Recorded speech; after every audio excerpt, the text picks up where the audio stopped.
جن لوگوں پہ ہے انعام تیرا ان لوگوں میں لکھ دے نام میرا۔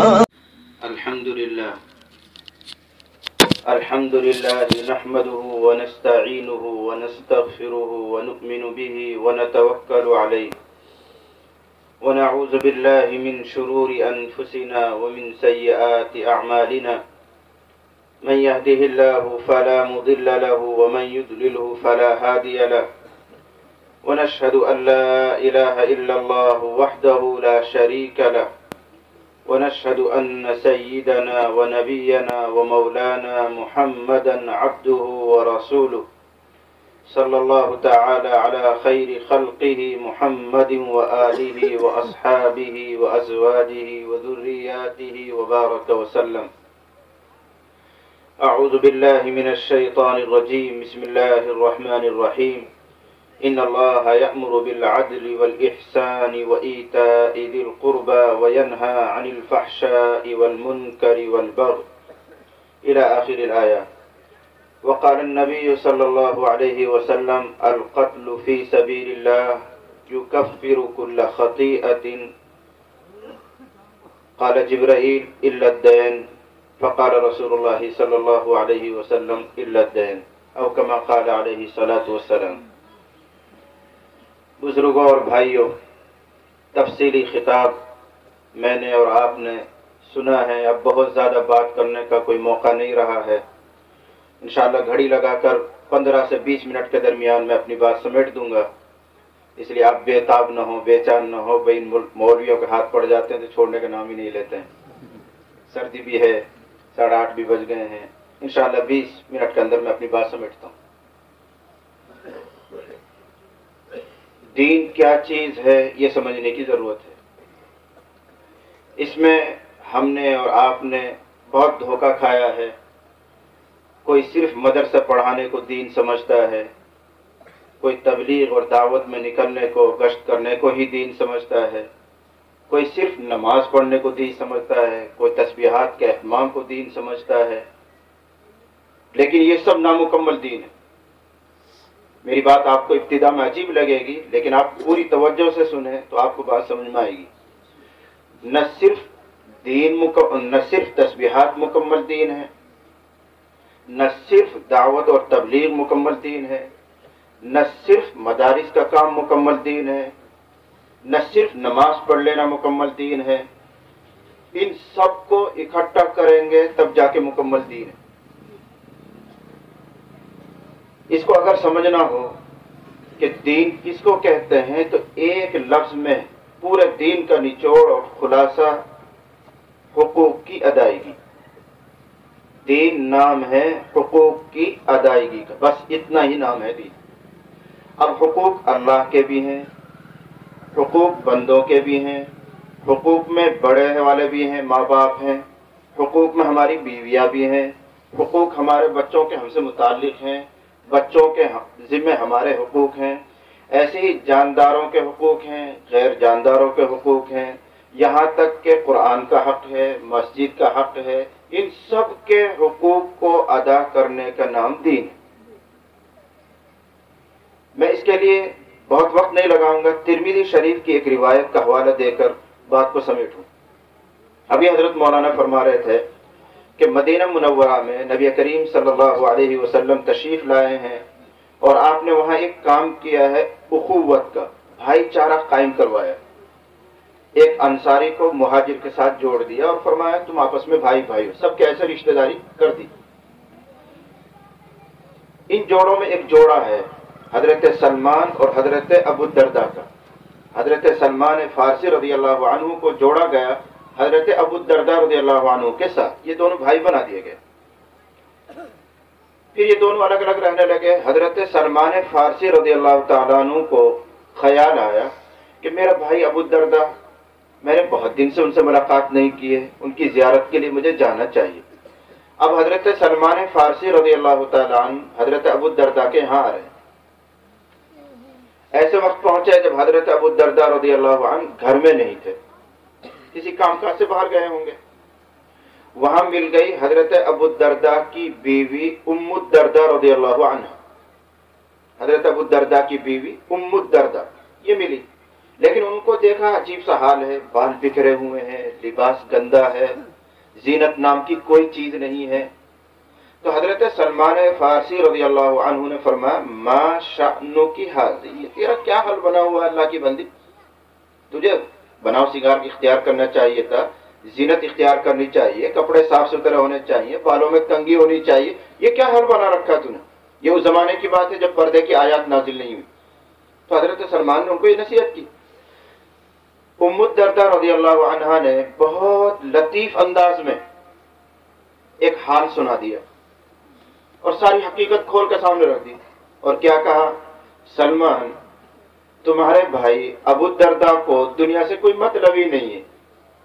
بس اتنی سی بات کہی، تمہارے بھائی ابو الدرداء کو تو دنیا سے کوئی مطلب ہی نہیں ہے، یعنی وہ تو خالی تہجد کا ہے، نمازوں کا ہے، عبادت کا ہے، تلاوت کا ہے، اس کو مجھ سے کوئی لین دین ہی نہیں، میرے پاس آنا جانا ہی نہیں. تو میں زینت یا خوبصورتی، بناؤ سنگار کس کے لیے اختیار کروں؟ یہ بات انہوں نے کہہ دی. میری مائیں اور بہنیں بھی اگر کہیں سن رہی ہوں تو توجہ سے اس بات کو سنیں کہ عورتوں کو زینت اختیار کرنے کا حق صرف شوہر کے لیے ہے، صرف شوہر کو راضی کرنے کے لیے، ورنہ عورتوں کو زینت اختیار کرنے کا حق ہی نہیں ہے. اور ہمارے یہاں ماحول بالکل الٹا ہے. جب تک گھر میں رہیں گی ہماری مائیں اور بہنیں تو زینت نام کی کوئی چیز نہیں، گندے سندے کپڑے، کنگھی بھی نہیں، بدبو بدن سے آ رہی ہوگی، ایسے رہتی ہیں. اور اگر کہیں بیاہ شادی میں جانا پڑے، کہیں اور جانا پڑے، آتیہ فاتیہ میں، تو جو کچھ بناؤ سنگار کر سکتی ہیں وہ سب کچھ کریں گے. یہ شریعت کے خلاف، یہ حرام ہے. عورت کو بناؤ سنگار اختیار کرنا صرف شوہر کو راضی کرنے کے لیے. پیغمبر صلی اللہ علیہ وسلم نے ارشاد فرمایا اگر کوئی عورت خوشبو لگا کر اجنبی مردوں کے پاس سے گزرے فَهِيَ كَذَا وَكَذَا، تو وہ ایسی ویسی ہے، یعنی اس کا بھروسہ نہیں. ایسے جملے آپ نے فرمائے. تو بہرحال مائیں اور بہنیں توجہ فرمائیں. تو حضرت سلمان فارسی رضی اللہ عنہ نے ان سے کہا تمہارا یہ کیا حال ہو رہا ہے؟ تو ام الدرداء نے کہہ دیا کہ تمہارے بھائی ابو الدرداء کو تو دنیا سے کوئی مطلب ہی نہیں. حضرت سلمان فارسی رضی اللہ عنہ کی نیت شاید رکنے کی نہ ہو، لیکن انہوں نے نیت کر لی کہ آج مجھے ٹھہرنا ہے، اور جب تک ابو الدرداء نہیں آئیں گے میں نہیں جاؤں گا. حضرت ابو الدرداء رضی اللہ عنہ آ گئے اور بڑے خوش ہوئے، میرا بھائی سلمان، میرا دوست، میرا بھائی. گلے ملے، بڑا استقبال کیا. گھر میں گئے اور جو کچھ کھانے پینے کی ضیافت کی چیزیں ہو سکتی تھی لا کر پیش کی. ماں حاضر جس کو کہتے ہیں، ناشتہ جو آپ لوگ کراتے ہیں، فوراً دوڑ گئے اور جو کچھ گھر میں تھا کھانے کے لیے پیش کیا. اور کیا کہہ رہے ہیں؟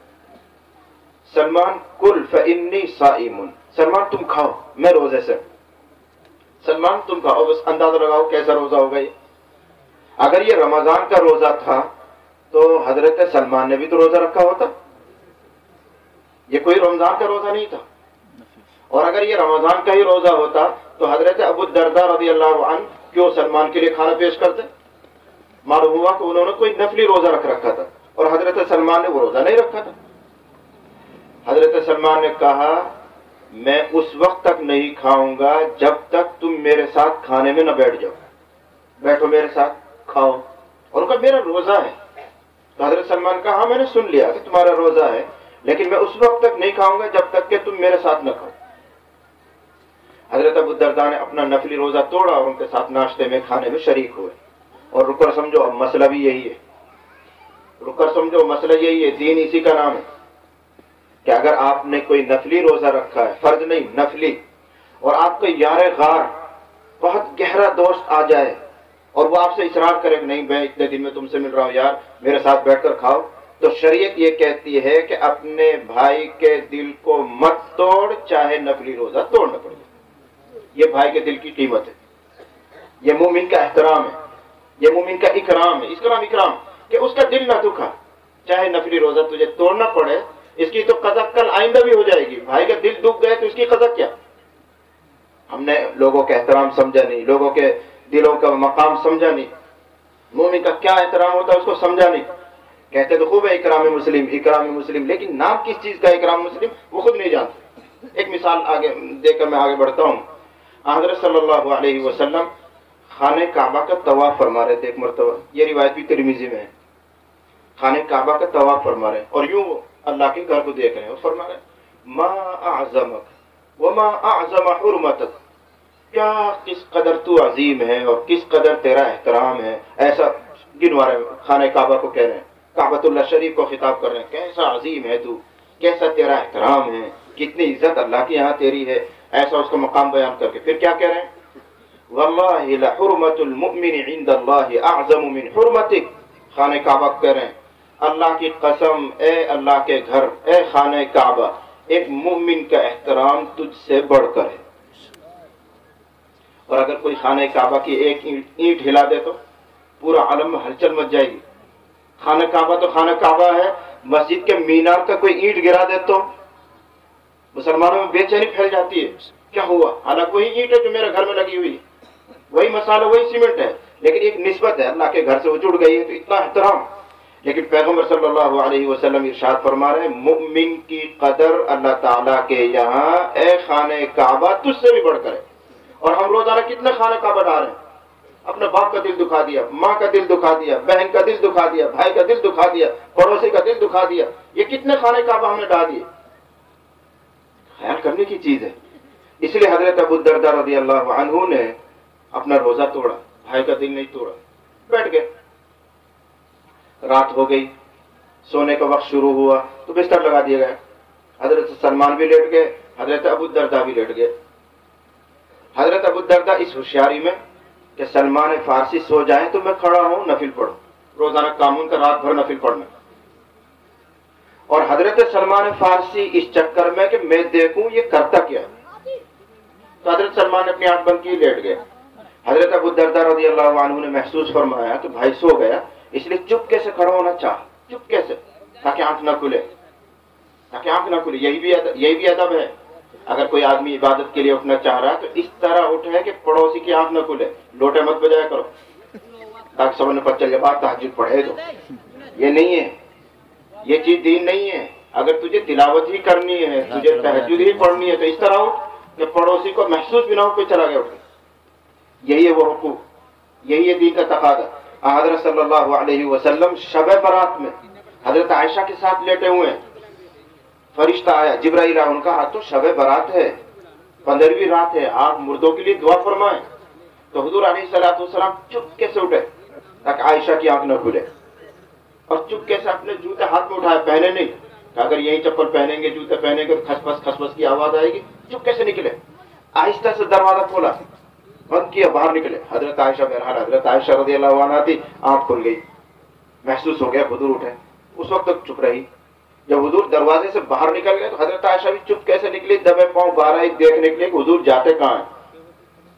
ان کو یہ لگا کہ شاید حضور مجھے چھوڑ کر کسی اور بیوی کے پاس جا رہے ہوں گے، لیکن حضور علیہ الصلوۃ والسلام تو پتلی گلیوں سے نکلتے نکلتے جنت البقیع چلے گئے، مدینہ منورہ کا جو قبرستان وہاں چلے گئے، اور حضرت عائشہ بھی پیچھے جاتی رہی اندھیرے میں۔ حضور نے وہاں کھڑو کر کچھ دعائیں کی ہیں، واپس آئے تو حضرت عائشہ بھی دوڑتی واپس اپنی چال پائی۔ حضور علیہ الصلوۃ والسلام اب گھر میں داخل ہو رہے ہیں، کس طرح؟ دروازے میں داخل ہونے سے پہلے جوتے اپنے ہاتھ میں لیے، میرے جوتوں کی آواز سے کہیں حضرت عائشہ کی آنکھ نہ کھلے، یہ ہے دین۔ پھر آہستہ سے دروازہ کھولا، چپکے سے بند کیا، جوتے ایک طرف رکھ کے چپکے سے لیٹ رہے، لیکن آپ نے محسوس کیا کہ حضرت عائشہ کا دل تو دھکا دھک کود رہا ہے۔ فرمایا عائشہ، وہ کہ جی کیا تو نے اللہ اس کے رسول سے خیانت کا اندیشہ کیا؟ ان کا جی بات تو یہی تھی، میں تو یہ سمجھی کہ آپ تو کہیں دوسری بیوی کے پاس جا رہے ہیں تو مجھے غیرت آئی، عائشہ کیسے ہو جائے مجھے چھوڑ کر حضور وہاں چلے جائے۔ فرمایا یہ بات نہیں تھی، جبرائیل آئے تھے اور یوں بتا کر گئے۔ ایک لمبا قصہ اگر میں آپ کو سناؤں گا تو وقت اسی میں جائے گا، 20 منٹ کا وقت میں نے لیا آپ سے۔ تو بہرحال میں عرض کر رہا تھا کہ حضرت ابو الدرداء رضی اللہ عنہ چپکے سے کھڑے ہوئے، سلمان کی آنکھ نہ کھلے، لیکن حضرت سلمان تو چکر میں ہی تھے۔ جیسے ہی وہ کھڑے ہوئے، حضرت سلمان فارسی رضی اللہ عنہ نے ان کا دامن پکڑا، کرتا پکڑا، اور کہا نم، سو جا، بڑا ہے عبادت کرنا، اور سو جا، لٹا دیا۔ حضرت ابو الدرداء چپ مار گئے، پھر لیٹ گئے، حضرت سلمان فارسی بھی لیٹ گئے۔ حضرت ابو الدرداء نے سمجھا کہ شاید اب سو گئے ہوں گے، آدھا گھنٹہ ہو گیا، پونا گھنٹہ ہو گیا، سو گئے ہوں گے۔ حضرت ابو الدرداء پھر اٹھنا چاہ رہے تھے، سلمان فارسی رضی اللہ عنہ نے پھر کرتا کھینچا اور کہا سو جا،